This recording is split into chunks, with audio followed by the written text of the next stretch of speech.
Welcome to BRK news. So, జనరల్‌గా walking ఆరోగ్యానికి చాలా మంచిదని చెప్తూ ఉంటారు. అయితే వాకింగ్‌లో మనకి చాలా డౌట్స్ ఉంటాయి. అంటే మార్నింగ్ వాక్ మంచిదా? ఈవినింగ్ వాక్ మంచిదా? తిన్న తర్వాత వాక్ చేయాలా? ఇలాగా వాకింగ్ అనేది ఎలా చేయాలి? బ్రిస్క్ వాక్ మంచిదా? ఇట్లాగా. సో, దీని గురించి నేను పూర్తి వివరాలు తెలుసుకుందాం. మనతో పాటు ఉన్నారు ప్రముఖ న్యాచురోపతి వైద్యులు డాక్టర్ జ్యోత్స్న పులిపాటి గారు. మ్యామ్ నమస్తే అండి. నమస్తే అండి. మ్యామ్ జనరల్‌గానే ఎప్పుడు మీతో మాట్లాడినా గానీ వాకింగ్ చేస్తూ మాట్లాడుతా ఉంటారు. అట్లా వాకింగ్ మంచిదని నాకు చెప్తూ ఉంటారు. వాకింగ్ ఒక మనిషికి అవసరమా అంటే ఏం చెప్తారసలు? వాకింగ్ అనగానే హ్మ్. చెప్పాలి అనంటే మోస్ట్ ఎఫెక్టివ్, సింపుల్, అందరూ చేయగలిగిన ఎక్సర్సైజ్ అనంటే వాకింగ్ అని హ్మ్. చెప్పొచ్చు. ఎందుకంటే ఎలాంటి వాళ్ళైనా ఎక్సర్సైజ్ చేయాలి అని ఇప్పుడు మనం చెప్తూ ఉన్నాము. సో, ఎక్సర్సైజెస్‌లో చాలా రకాల ఎక్సర్సైజెస్ ఉన్నాయి. అన్ని ఎక్సర్సైజెస్ మంచివే, హ్మ్. మంచి రిజల్టే ఇస్తాయి. ఒక్కొక్క ఎక్సర్సైజ్ ఒక్కొక్క రిజల్ట్‌ననేది చాలా ఎక్కువగా ఇస్తుంది. అండ్ మనం ఏజ్ ప్రకారం కానివ్వండి, లేకపోతే బాడీ మెడికల్ కండిషన్‌ని బట్టి కానివ్వండి, మనం అడ్వైస్ చేస్తాం. హ్మ్. సో, వాకింగ్ అయితే గనక చెప్పాలి అనంటే ఎవ్వరికైనా అడ్వైస్ చేయొచ్చు. హ్మ్. ఆఫ్‌కోర్స్ దానికి కూడా ఎక్సెప్షన్స్ ఉన్నాయి.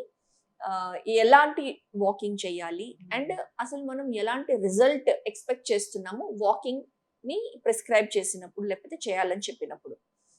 సో, ఎలాంటి వాళ్ళకైనా కానివ్వండి, ఈ మధ్య కాలంలో టెక్నాలజీ ఇంత పెరిగిపోయి ఎవ్రీథింగ్ అనేది చాలా ఈజీ మోడ్‌లోకొచ్చేసింది. అవును.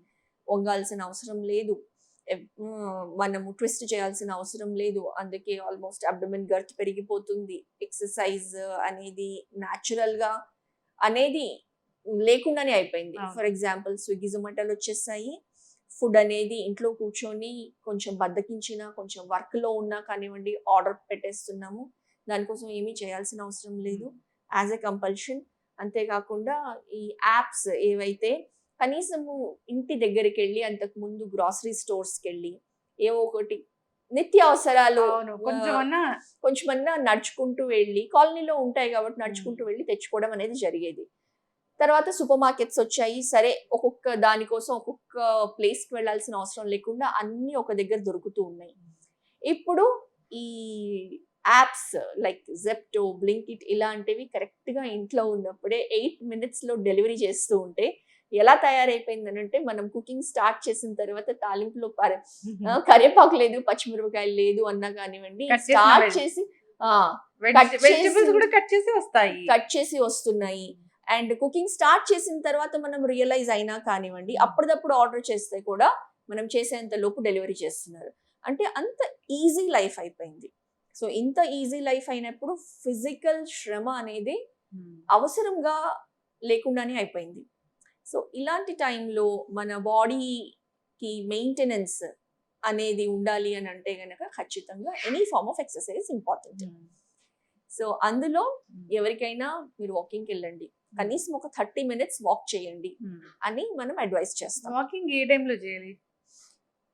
బెస్ట్ టైమ్ అయితే గనక మార్నింగ్ అని చెప్తామండి. హ్మ్. ఎర్లీ మార్నింగ్ ఎందుకనంటే లేచిన వెంటనే బాడీ రిజువినేట్ అయ్యి ఫ్రెష్‌గా ఉంటుంది. అండ్ దెన్ ఎర్లీ మార్నింగ్ ఎందుకు అనంటే ఒకటి పొల్యూషన్ అనేది తక్కువ ఉంటుంది. హ్మ్. సో, ద పర్పస్ ఆఫ్ వాకింగ్‌కెళ్ళినప్పుడు మనం కొంచెం ఫ్రెష్ ఎయిర్ బ్రీత్ చేయగలుగుతాము. ఒకవేళ మనము పార్క్స్‌లో నడుస్తాము, లేకపోతే మన కాలనీలో వెళ్తూ ఉంటాము. సో, గ్రీనరీ బాగా ఉంటుంది. అదే పొల్యూషన్ లెవెల్స్ తక్కువుంటాయి. అండ్ ఎర్లీ మార్నింగ్ ఏమైనా బర్డ్స్ హ్మ్. నేచర్ వాక్ చేసినప్పుడు బర్డ్స్ చిర్పింగ్స్ అవంతా మనకి వినిపిస్తూ ఉండొచ్చు. ఆ ఆహ్లాదమే డిఫరెంట్‌గా ఉంటుంది.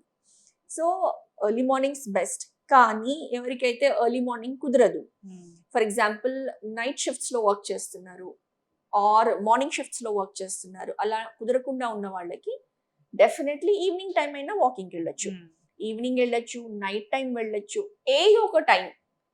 ఏది చేయకుండా ఉండేదానికంటే ఏదో ఒక టైంలో వెళ్ళి ఎంతో కొంత 20 మినిట్సో, 30 మినిట్సో వాక్ చేయడం ఈస్ డెఫినైట్‌లీ అడ్వైజబుల్ అండి. చక్కగా చెప్పారు మ్యామ్. అంటే ఏదైనా తిన్న తర్వాత వాక్ చేయాలా? So, walking or any exercise హ్మ్. మనము ఎప్పుడైనా ప్రిఫరబుల్లీ ఎంప్టీ స్టమక్ హ్మ్. ఉన్నప్పుడు చేయడం ఇంపార్టెంట్. ఓకే. సో, తిన్న తర్వాత అనంటే ఫర్ ఎగ్జాంపుల్ లంచ్ చేశామనుకోండి. Lunch is a heavy meal. Usually హ్మ్. మనం 3 మీల్స్‌లో చూసుకుంటే గనక బ్రేక్‌ఫాస్ట్ ఆర్ లంచ్ కొంచెం హెవియర్ మీల్స్ కిందే మనం తీసుకుంటాం. అలాంటి మీలో ఒక 3 అవర్స్ మినిమం పడుతుంది డైజెస్ట్ అవ్వడానికి. సో ఎక్సర్సైజ్ ఆర్ వాకింగ్ మనం చేయాలి అని అంటే మినిమం అంత గ్యాప్ ఇచ్చి చేయడం బెటర్. సపోజ్ లంచ్ 1 o'clock చేసాము, 1:30 చేసాము, వాకింగ్ ఎవరైనా వెళ్ళాలనుకుంటున్నారు ఈవినింగ్ టైంలో, దెన్ 5 o'clock, 6 o'clock ఒక 3-4 hours గ్యాప్ ఇచ్చి వెళ్ళడం అడ్వైజబుల్. అందుకే మార్నింగ్ వాకింగ్ చేసే వాళ్ళకి పొద్దున్నే లేచిన తర్వాత కొంచెం బవల్స్ అంతా కూడా క్లీన్ అయిపోయిన తర్వాత పొట్ట ఫ్రీగా ఉంటుంది, అప్పుడు బాడీ మూవ్మెంట్ కూడా ఫ్లెక్సిబుల్ గా ఉంటుంది. అందుకే అది ఎక్కువ అడ్వైజబుల్ అనమాట. ఓకే. సో డిన్నర్ తర్వాత చాలా మంది వాక్స్ చేస్తారు. సో డిన్నర్ తర్వాత వాకింగ్ యాజ్ అన్ ఎక్సర్సైజ్ లేకపోతే బ్రిస్క్ వాక్, ఫాస్ట్ గా వాక్ చేసి క్యాలరీస్ బర్న్ చేయాలి అని బ్రిస్క్ వాక్ చేయాలనుకున్న వాళ్ళు ఖచ్చితంగా నాట్ అడ్వైజబుల్.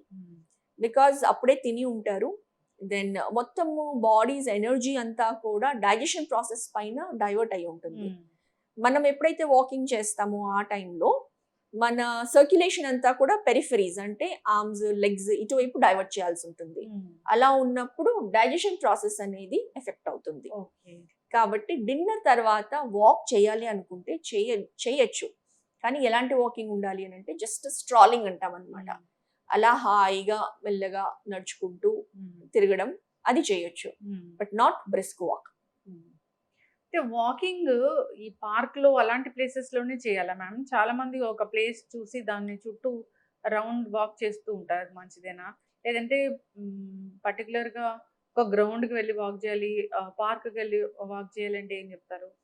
అంటే ఇప్పుడు ఈ మధ్య కాలనీస్ లో అంతా కూడా ఆర్ గేటెడ్ కమ్యూనిటీస్ కానివ్వండి, ఎక్కడైనా కానివ్వండి, ఎస్పెషల్లీ వాకింగ్ చేసే ఏరియా ప్రిఫరబుల్లీ గ్రీనరీ ఉన్న ఏరియా అంటే పార్క్స్ లో వాక్ చేయడం ప్రిఫరబుల్.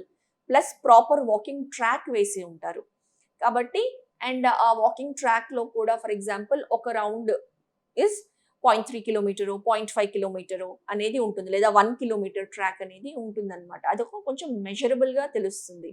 సరే ఇవాళ నేను 3 rounds తో బిగిన్ చేశాను, స్లోలీ నేను ఒక 3-4 days తర్వాత ఇంకొక రౌండ్ పెంచుతున్నాను అనేది ఒక మెజర్ అనేది ఉంటుంది. ప్లస్ ప్రాపర్ ట్రాక్ వేసినప్పుడు అది ఎగుడు దిగుడు లేకుండా ప్రాపర్గా నడిచేదానికి వీలుగా ఉన్నట్లే తయారు చేస్తారు కాబట్టి అక్కడ వెళ్ళి వాక్ చేయడం ప్రిఫరబుల్. బట్ అలాంటి ప్లేసెస్ మనకి దూరంగా ఉన్నాయి అనుకోండి, ఈవెన్ ఇంట్లో బాల్కనీలో అటు ఇటు తిరగడం, దాన్ని ఇంటెన్స్ ఎక్సర్సైజ్ అని చెప్పడానికి రాదు, but something to move our body or activate our body అన్న 15-20 minutes అది చేసినా కానీ ఇట్స్ ఓకే అనమాట. Okay, yes. అయితే చెమటలు పట్టేంత వరకు వాకింగ్ అనేది ఖాళీ కడుపుతో ఉన్నప్పుడు మాత్రమే చేయాలి, అది కూడా మార్నింగే చేయాలి.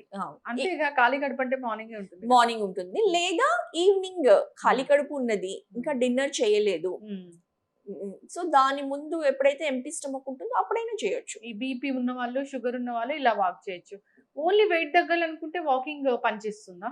అంటే ఓన్లీ వెయిట్ తగ్గాలి అన్న వాళ్ళకి, వెయిట్ తగ్గడానికే వాకింగ్ చేయాలనుకున్న వాళ్ళకి ఓన్లీ బ్రిస్క్ వాక్ చేస్తేనే వెయిట్ తగ్గుతుందని చెప్పడానికి రాదండి. ఎందుకంటే వెయిట్ తగ్గాలి అని అంటే అగైన్ ఎన్నో ఫ్యాక్టర్స్ ఉంటాయి. డైట్ అనేది ఖచ్చితంగా డైటరీ మేనేజ్మెంట్ ఎలా ఉంది అన్నది మనం చూడాల్సి ఉంటుంది. బికాస్ వాకింగ్ చేసామనుకోండి, సపోజ్ ఒక 3 kilometers వాక్ చేసాము, లేకపోతే ఒక 45 minutes బ్రిస్క్ వాక్ చేసాము, అందులో క్యాలరీస్ హార్డ్లీ ఎన్ని బర్న్ అవుతాయి? 150-200 మనం చేసిన దాన్ని బట్టి ఉంటుంది. చెమటలు పట్టేంత వాకింగ్ చేసాం కానీ చూస్తే ఒక 200-250 క్యాలరీస్ బర్న్ అవుతాయి.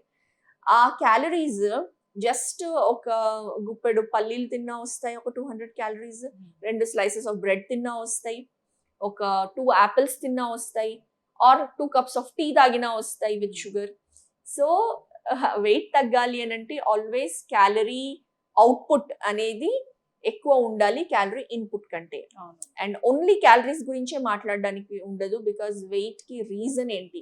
హార్మోనల్ ఇంబ్యాలెన్స్ మూలాన ఉందా, లేకపోతే ల్యాక్ ఆఫ్ ఎక్సర్సైజ్ మూలాన ఉందా, లేకపోతే అదర్ అసోసియేటెడ్ రీజన్స్ మూలాన ఉందా? ఫర్ ఎగ్జాంపుల్ కొందరికి మోకాళ్ళ నొప్పులు ఉంటాయి, నీ పెయిన్స్ ఉన్నాయి అండ్ ఒబీస్ గా ఉన్నారు, అలాంటి వాళ్ళకి మనం వాకింగ్ అడ్వైజ్ చేయడం కరెక్ట్ కాదు. ఎందుకనంటే ఆల్రెడీ నీ పెయిన్స్ ఉన్నాయి అని అంటే నీలో ఉన్న కార్టిలేజ్ డీజనరేట్ అయిపోయింది. అండ్ బరువు తగ్గడం కోసం వాళ్ళని మనం వాక్ చేయమన్నాం అనుకోండి, ఆల్రెడీ అరిగిపోయిన ఉన్న కార్టిలేజ్ ఇంకా ఫర్దర్ అరిగిపోతుంది. మోకాళ్ళ నొప్పులు ఉన్న వాళ్ళు వాకింగ్ చేయకూడదు. వాకింగ్ బ్రిస్క్ వాక్ అడ్వైజబుల్ కాదు. ఓకే, నార్మల్ వాక్ చేయొచ్చు. నార్మల్ వాక్ చేయొచ్చు, మామూలుగా నడవచ్చు. అండ్ అలాంటి వాళ్ళకి non weight bearing exercises like yoga or stretches కానివ్వండి, స్ట్రెంథనింగ్ ఎక్సర్సైజెస్, ఐసోమెట్రిక్ ఎక్సర్సైజ్ అంటాము, స్ట్రెంథనింగ్ ఎక్సర్సైజ్ అంటాము, అలాంటి వాళ్ళకి అవి ఎక్కువ అడ్వైజబుల్. ఓకే, ఎస్ మ్యామ్, చాలా చక్కగా చెప్పారు. సో వాకింగ్ అనేది ఎలా చేయాలి అనే దాని మీద చాలా చాలా డౌట్సే ఉంటాయి. అంతేకాదు బీపీ ఉన్న వాళ్ళు ఎంతసేపు వాక్ చేయాలి, షుగర్ ఉన్న వాళ్ళు ఎంతసేపు వాక్ చేయాలి, సో వాకింగ్ ని మనం ఎక్సర్సైజ్ లాగా కన్సిడర్ చేయొచ్చా, ఇలా చెప్తూ ఉంటారు. క్యాలరీస్ బర్న్ అవుతాయా, ఇలాగా చాలా చాలా డౌట్స్ ఉంటాయి. అన్నిటిని క్లారిఫై చేశారు. So walking the best, definitely one of the best exercises. అవును. సో కానీ వాకింగ్ అనేది మీకు చెప్పిన పద్ధతిలో మాత్రమే చేయాలి. మోకాళ్ళ నొప్పులు ఉన్న వాళ్ళు వాకింగ్ చేయాలనేది చాలా పెద్ద క్వశ్చన్ మార్కే. సో అలాంటి వాళ్ళు ఎలా వాక్ చేయాలి, ఎంత స్మూత్ గా వాక్ చేయాలని చాలా చక్కగా చెప్పారు మ్యామ్. సో అంతేకాదు పార్క్ లో వాక్ చేస్తే కనుక మనకు ఆ ప్లేస్ అనేది ఉంటుంది కాబట్టి గ్రీనరీ ఉంటుంది, ఎక్కువ ఆక్సిజన్ లెవెల్స్ ఉంటాయి. వాకింగ్ చేస్తూ మనం కాన్షియస్ గా ఇన్హేల్ ఎక్సేల్ చేసినప్పుడు ఆ బెనిఫిట్ కూడా పొందుతాము. లంగ్ కెపాసిటీ ఇంప్రూవ్ అవుతుంది, ఆక్సిజన్ లెవెల్స్ పెరుగుతాయి మన బాడీలో. సో అండ్ ఆ ప్లేస్ లో ఉన్న అదే excess or increased oxygen levels benefit అనేది పొందుతాం. డి విటమిన్ డెఫిషియన్సీ కూడా తగ్గిపోతుంది ఎర్లీ మార్నింగ్. అవును, ఎర్లీ మార్నింగ్ అరౌండ్ 6 to 7, 8, 9 మధ్యలో వాక్ చేస్తే గనక in sunlight D vitamin deficiency కూడా తగ్గుతుంది. ఎస్, చక్కగా చెప్పారు మ్యామ్. వాకింగ్ అనేది అందరూ చేయాలని కోరుకున్నాము. సో అంతేకాదు ఈ మోకాళ్ళ నొప్పులు ఉన్న వాళ్ళు వాకింగ్ చేసేటప్పుడు మీరు చెప్పిన జాగ్రత్తలు తీసుకోవాలని చెప్తాము. చాలా చక్కటి ఇన్ఫర్మేషన్ అండి, ధన్యవాదాలు. నమస్తే.